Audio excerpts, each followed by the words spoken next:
welcome back to State Farm Arena. And guys, DeJounte Murray has continued to produce at a high level for the Atlanta Hawks, no matter where he's been asked to produce, whether it's his scoring and assisting or defending the other team's best player night in and night out. He's risen to the challenge despite the revolving lineups. Now, 3 of his top scoring games have come against the Blazers, but it's his defense that I want to focus on. DJ just notched his 100th career steal of the season. And what's even more impressive, guys, is this make his 5th straight season reaching that feat.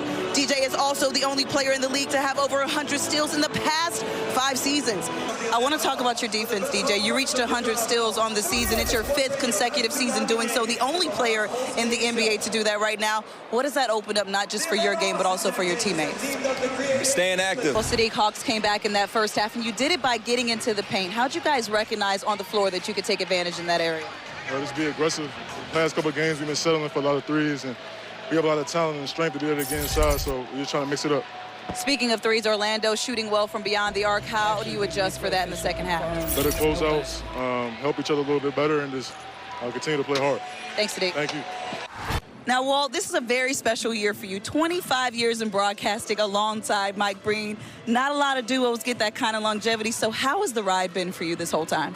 Well, first of all, I never planned it. Now, when you play in the NBA, part of your career, the beginning of your career was right here with the New York Knicks. You had a winning record versus Atlanta, 28-21. Just what was it like playing against Atlanta? Because you were born down there, so did you ever get more motivated playing against your home team? Yeah, I hear my mother now. Don't let the Hawks beat you. It's a game where the Keydets are known for running the football, but are having some issues converting on the third down in their run game. We'll see if they can make some corrections in the second half. And NC State's just racking up the passing yards there. So that leads me into our feature. He may be wearing separate, completely different colors than he was last season, but the ACC's all-time leader in passing yards, for a left-handed quarterback that is just thankful that Dave Doran and the Wolfpack gave him another shot. Our very own Tom Wormy caught up with the NC State transfer, Brennan Armstrong. You told me after that loss versus Notre Dame that we would see a major difference in the communication today. Why were you so confident in that? What did you see in your defense? Yeah, I think just, this team, anytime we've ever been challenged, even since I've been here, we always stand up to the challenge.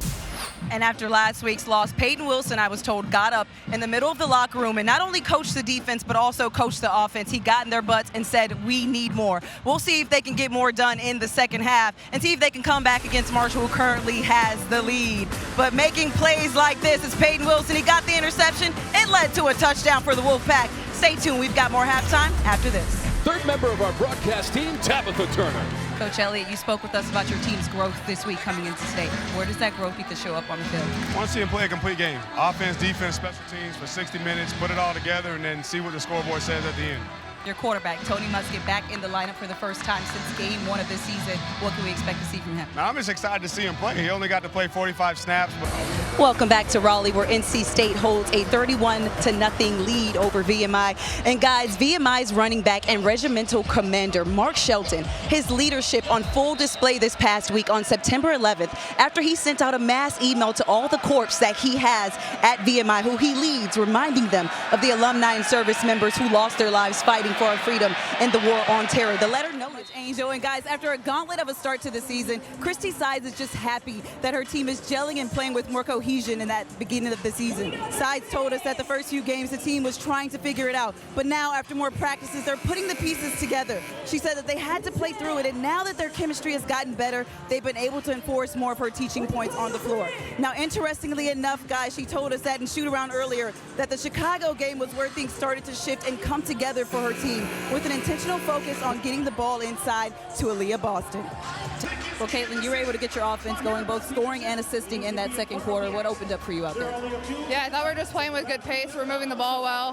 When they went on their runs, we always found a way to respond, but I think our defense to start that second quarter was why we were able to build such a big lead. Your teammate Aaliyah Boston held to just 4 points in that first half and a bit of foul trouble. How can you get her going in the second half? Yeah, we definitely need to look to run some plays for her early in the first half to get her going. Just some tough calls, but she'll come out ready in the second half. Thanks, Taylor. Thanks. Teddy Brad, the Colorado Mammoth wanted to show their fan base a little bit of gratitude for their support coming into tonight. So every fan here at Ball Arena in attendance gets this nice NLL Championship replica banner just for being here tonight. It features the 2022 NLL champions, the Colorado Mammoth logo in their colors. And guys, might I add, it's nice and silky to the touch. Has a nice woven rope so you can hang it from anywhere. So Brad, Teddy, don't be too jealous because I grabbed you guys one as well. You are the best. Tabitha, thank you so much.